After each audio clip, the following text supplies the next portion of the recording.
الحمد لله رب العالمين والصلاة والسلام على سيد المرسلين والعاقبة للمتقين أما بعد فأعوذ بالله من الشيطان الرجيم بسم الله الرحمن الرحيم رب اشرح لي صدري ويسر لي أمري واحلل عقدة من لساني يفقه قولي رب زدنا علما اللهم فقهنا في الدين اللهم وفقنا لما تحب وترضى رب يسر ولا تعسر وتمم بالخير اللهم صل على محمد وعلى آل محمد صلی اللہ علیہ وسلم۔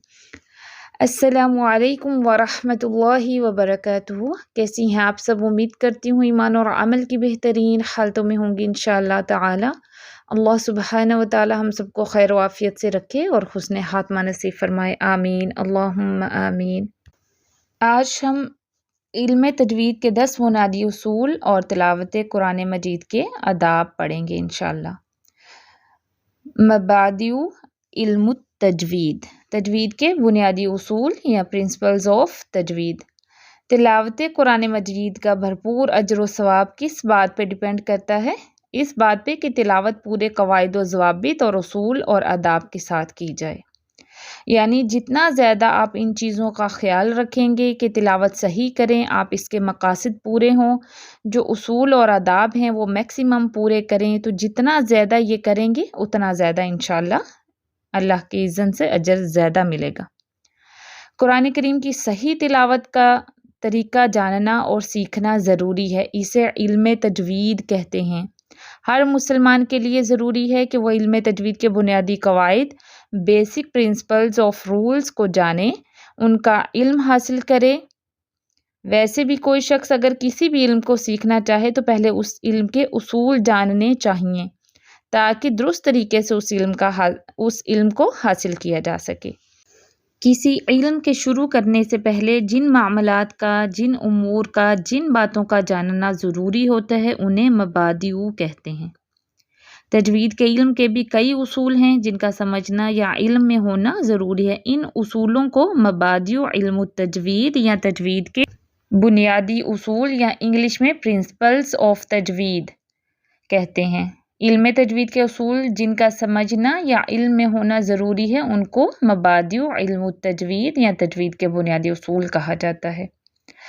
ابو العرفان محمد بن علی الصبان یہ ایک مجود تھے، تجوید کے اسکالر تھے اور بھی علوم میں ماہر تھے۔ انہوں نے تجوید کے بنیادی اصولوں کے نام عربی نظم میں جمع کیے ہیں، پھر جن کو 10 بنیادی اصول کہا جانے لگا۔ صرف یہ ہی نہیں، پھر فقہ کے لیے بھی یہی طریقہ اپنایا گیا، وہاں بھی اس علم کے 10 بنیادی اصول کیا ہیں وہ ذرا مختلف ہیں۔ مختلف جو علوم القرآن ہیں ان کے لیے پھر 10 بنیادی اصول کا اصول رکھ دیا گیا۔ تجوید کے 10 بنیادی اصول کیا ہیں؟ نمبر 1، اس کا نام کیا ہے؟ علم تجوید۔ اس کی تعریف، اٹس ڈیفینیشن، لغوی معنی کیا ہے؟ تحسین، سنوارنا، خوبصورتی میں اضافہ کرنا۔ اصطلاحی معنی، قرآن مجید کے حروف کو درست مخارج اور مکمل صفات کے ساتھ ادا کرنا۔ نمبر 3، اس کا موضوع کیا ہے؟ اٹس فارمیشن، قرآن کریم کے الفاظ اور آیات انہی کی صحیح درست ادائیگی تجوید کہلاتی ہے۔ نمبر 4، اس کے فوائد و ثمرات، اٹس فروٹس، یعنی کہ ہم کیوں سیکھیں تجوید، اس کا ہمیں کیا فائدہ ہوگا۔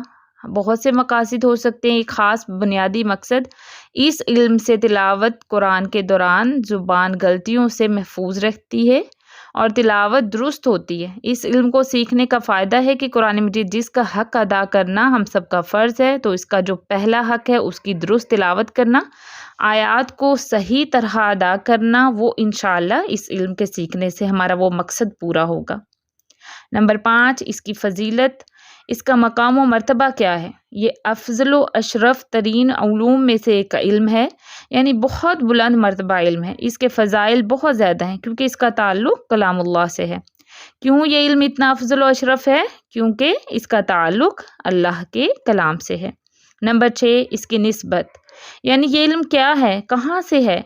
یہ شریعت اور قرآن کے علوم میں سے ایک علم ہے۔ اس علم کا تعلق علوم القرآن، یعنی کہ علوم جو ہے وہ علم کی جمع ہے، قرآن سائنسز، یہ وہ سبجیکٹس ہیں، وہ ٹاپکس ہیں، وہ علوم ہیں جو قرآن مجید کو سمجھنے میں، پوری طرح سمجھنے میں اور اس کا جو مقصد نزول ہے اس کو پورا کرنے میں ہیلپ کرتے ہیں۔ نمبر 7، علم تجوید کے بانی اور موجد کون تھے؟ اٹس فاؤنڈر، یعنی اس علم کی بنیاد کس نے رکھی؟ علماء کہتے ہیں عملی طور پر اس کی بنیاد رکھنے والے رسول اللہ صلی اللہ علیہ وسلم ہیں۔ اللہ تعالیٰ نے تجوید کے ساتھ قرآن کریم کو نازل کیا، جبرائیل علیہ السلام کے ذریعے نبی صلی اللہ علیہ وسلم کو سکھایا، پھر انہوں نے صحابہ رضی اللہ تعالیٰ عنہ کو سکھایا اور انہوں نے آگے سکھایا، اور یوں ہوتا ہوتا یہ ہم تک پہنچا، زبانی بھی اور لکھا ہوا بھی۔ قرآن مجید کے ائمہ کرام نے تحقیق کے ذریعے اس علم کے قواعد تشکیل دیے، یعنی ایک مضمون بنا دیا، تجوید کو ایک سبجیکٹ بنا دیا۔ اس کے اصول قواعد سب کچھ تھے، لیکن یہ ایک مضمون کی صورت میں اس وقت نہیں تھے، کیونکہ یہ عربوں پہ نازل ہوا تھا، عربوں کو اس کی ضرورت ہی نہیں تھی۔ جب عجم، یعنی کہ جو ہم ہیں عجمی لوگ، عجم اس میں داخل ہوئے، پھر اس کے اصولوں کو اکٹھا کر کے ایک مضمون کی شکل دینے کی ضرورت پیش آئی۔ نمبر 8، اس کا ماخذ یعنی کہ اٹس سورس، تواتر کے ساتھ منقول تلاوت رسول صلی اللہ علیہ وسلم، یعنی تواتر کا مطلب ہے کسی کام کو اتنے زیادہ لوگ کریں اور مسلسل کرتے رہیں کہ ان سب کا گننا ممکن نہ ہو اور ان کا جھوٹ پہ جمع ہونا بھی عقل میں نہ سمائے۔ یعنی یہ حدیث کی ٹرمز ہیں، متواتر حدیث، بس اتنا سمجھیں کہ بہت سٹرونگ چین کے ساتھ، مضبوط سند کے ساتھ قرآن کریم کا یہ جو پڑھنے کا طریقہ ہے یہ نبی اکرم صلی اللہ علیہ وسلم سے ہم تک پہنچا ہے۔ نمبر 9، اس کا حکم، یہ مختلف فیہ معاملہ ہے۔ معتدل صورت یہ ہے کہ عملی تجوید فرض عین ہے، علمی تجوید جو ہے وہ فرض کفایہ ہے۔ مختلف فیہ ہوتا ہے جس میں مختلف آرا ہوں، اس کی جو معتدل صورت ہے راجع، وہ کیا ہے؟ یعنی کہ اوتھینٹک صورت اس کی کیا ہے کہ عملی تجوید فرض عین ہے اور علمی تجوید فرض کفایہ ہے۔ ایک بزرگ مجود یا اسکالر عالم گزرے ہیں، ملا علی قاری، وہ شرح مقدمہ جزریہ، یہ تجوید کی ایک بہت معروف کتاب ہے، اس میں لکھتے ہیں کہ اس میں کسی کو اختلاف نہیں کہ تجوید کے قواعد کا جاننا فرض کفایہ ہے اور ان کے موافق عمل کرنا ہر قرات اور روایت میں فرض عین ہے۔ یعنی تجوید کے تمام قواعد کا پڑھنا، وہ اصول جن کا معنی پر فرق پڑتا ہے ان تک جاننا فرض عین ہے، اس کو عملی تجوید کہتے ہیں۔ یعنی قرآن مجید کے حروف کا اس حد تک صحیح پڑھنا کہ اس سے حروف میں کمی، زیادتی، تبدیلی اور معنی میں غلطی نہ ہو، معنی نہ بگڑیں، تو پھر یہ ہر مسلمان پر فرض عین ہے۔ کوئی اسٹوڈنٹ ہے تجوید کا، ان کے لیے دونوں ضروری ہیں، عملی تجوید بھی اور علمی تجوید بھی۔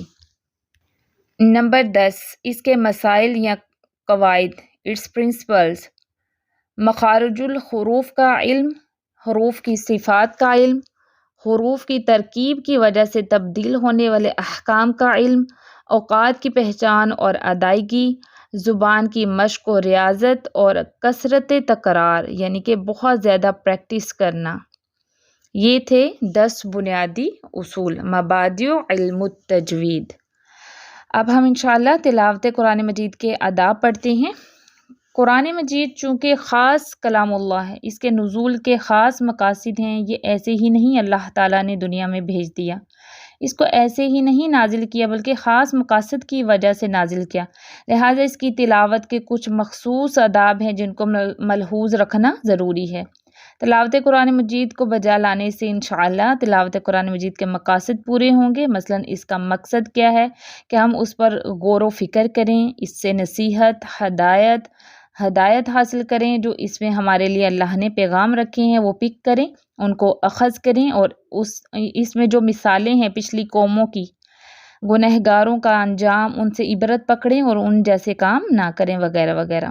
تلاوت پر جن فضائل اور انعامات کا ذکر ہمیں ملتا ہے قرآن سے، احادیث سے، انشاءاللہ وہ حاصل ہوں گے۔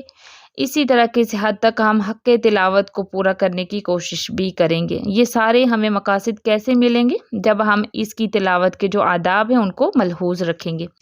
آداب ادب کی جمع ہے، اور ادب کا ایک مطلب جو بتایا گیا ہے، ادب ایک ایسی اچھی ریاضت ہے، ریاضت ہوتا ہے پریکٹس، عمل یعنی مشق، ادب ایک ایسی اچھی پریکٹس ہے جس وجہ سے انسان بہتر اور صاف سے متصف ہوتا ہے کہ انسان جو ہے ادب سے کیا ہوتا ہے، ایک جو مؤدب انسان ہوتا ہے نا اس کے اندر بہتری آتی ہے، اس کے اندر اچھا اخلاق، اچھا کردار، اچھی صفات آتی ہیں۔ اردو لغت میں ادب کا مطلب کیا ہے؟ کسی عظمت اور بزرگی کا پاس اور لحاظ رکھنا، کسی کا احترام کرنا، تعظیم دینا، اسی طرح سلیقہ، کرینہ، پسندیدہ قاعدہ، یہ سب ادب کے مفہوم ہیں اردو لغت میں۔ جب آپ قرآن کی تلاوت کے آداب بجا لاتے ہیں تو پھر آپ قرآن کی عظمت، اس کی بزرگی کا پاس کرتے ہیں، اس کا احترام کرتے ہیں اور اس کی تعظیم کرتے ہیں۔ یہ پسندیدہ طریقہ ہے۔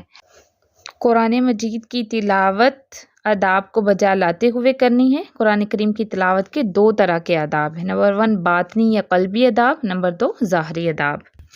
باطنی آداب کیا ہیں؟ اخلاص نیت، آپ کی نیت خالص ہونی چاہیے۔ کوئی بھی کام کرنے سے پہلے نیت کا جائزہ لینا بہت ضروری ہے کہ وہ کام کس مقصد کے لیے ہے اور کس کی خاطر کیا جا رہا ہے، تاکہ اس عمل کا اجر محفوظ رہے۔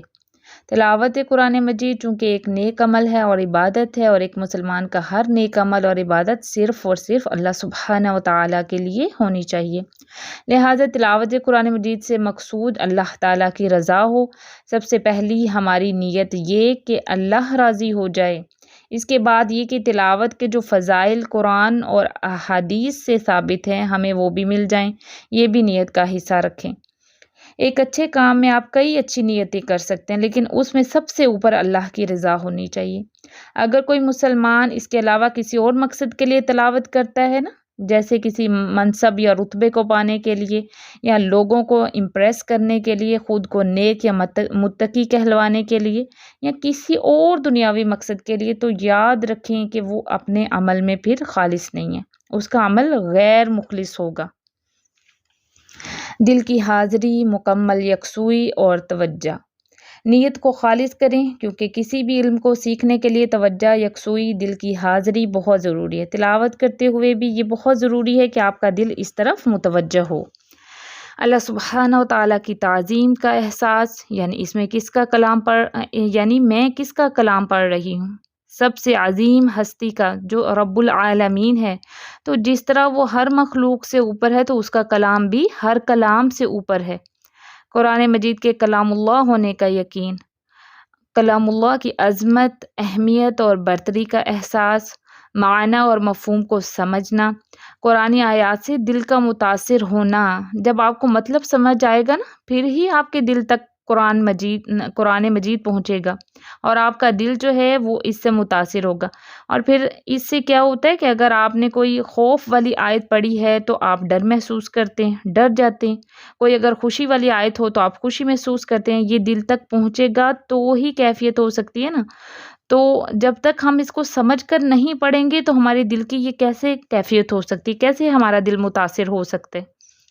عمل کی نیت سے ہدایات اور پیغامات اخذ کرنا، یہ بھی دعا کیا کریں کہ قرآن مجید کی تلاوت کرتے ہوئے کہ اے اللہ، اس میں جو آپ نے کام کی باتیں رکھی ہوئی ہیں، میرے لیے میسیجز ہیں، عمل کے نقطے ہیں، وہ مجھے سمجھا دے اور ان پر مجھے عمل بھی کروا دے۔ نمبر 2 ظاہری آداب، تلاوت کرتے وقت طہارت کا اہتمام۔ طہارت سے مراد کیا ہے؟ جسم، جگہ، لباس، زبان، دل کی صفائی باوضو ہوں تو بہت اچھا ہے۔ مسواک کر لیں تو بہت اچھا ہے، نہ بھی کریں تو ضروری نہیں، کوئی حرج نہیں ہے، کلی کر لیں، منہ سے بو نہ آ رہی ہو۔ تلاوت کرتے وقت موضوع، وقت، ماحول اور جگہ کا انتخاب، بلا شرعی عذر ٹیک نہ لگانا، توجہ برقرار رکھنے کے لیے پوائنٹر کا استعمال کرنا۔ اچھا، ان دونوں پوائنٹس میں خاص ٹپس ہیں، یہ جو آپ کو میں نے بتایا نا، بلا شرعی عذر ٹیک نہ لگانا اور توجہ برقرار رکھنے کے لیے پوائنٹر کا استعمال کرنا۔ اس کے یہ خاص ٹپس کیا ہیں کہ قرآن مجید کی طالبات کے لیے وہ سیکھنے میں آپ کو ہیلپ کریں گی۔ ٹیک چھوڑ کے بیٹھنے کا کیا فائدہ ہے؟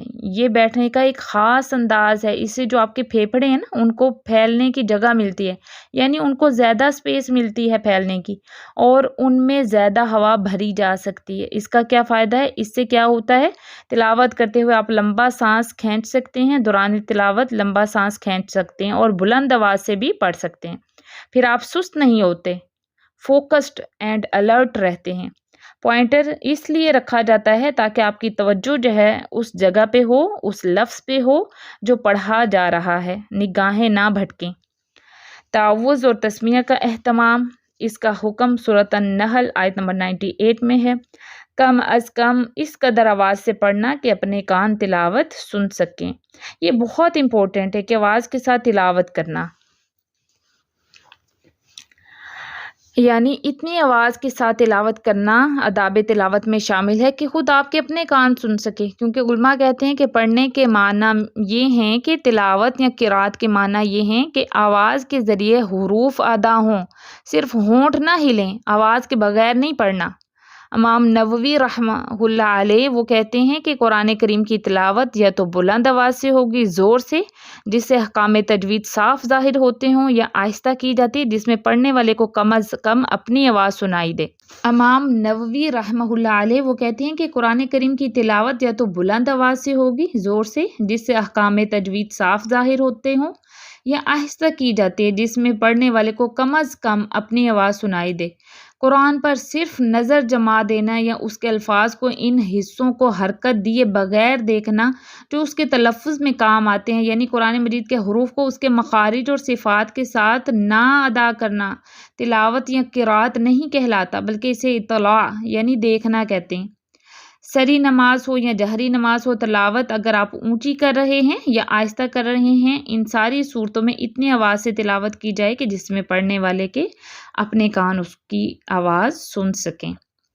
ترتیل اور تجوید کا اہتمام، آداب تلاوت میں یہ بھی ضروری ہے کہ آپ آہستہ آہستہ ٹھہر کے تجوید کے قواعد کے ساتھ آیات پہ غور کرتے ہوئے اچھے انداز میں تلاوت کریں۔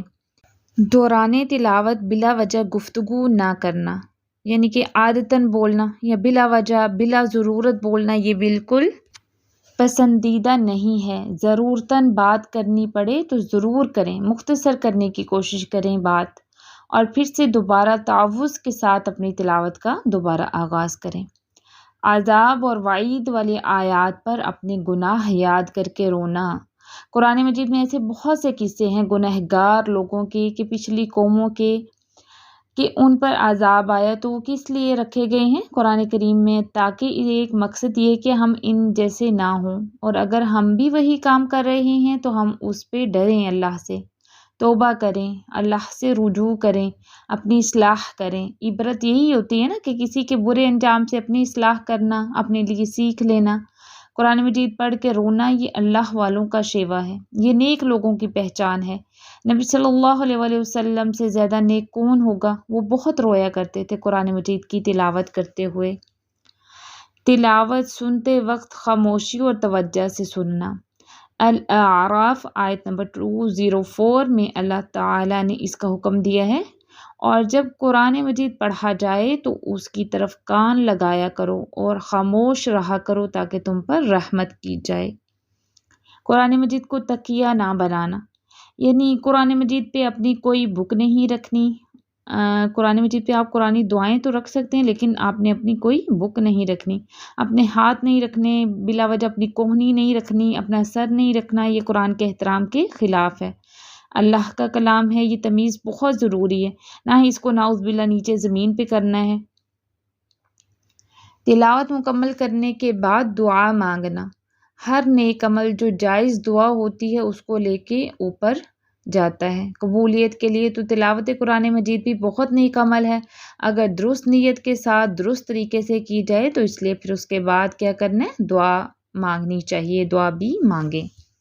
قرآن مجید کی تلاوت کرتے ہوئے ان دونوں طرح کے آداب کا خیال رکھیں تاکہ تلاوت جو ہے اللہ تعالیٰ کے ہاں مقبول ہو جائے، اللہ اسے قبول فرما لے اور اجر دے۔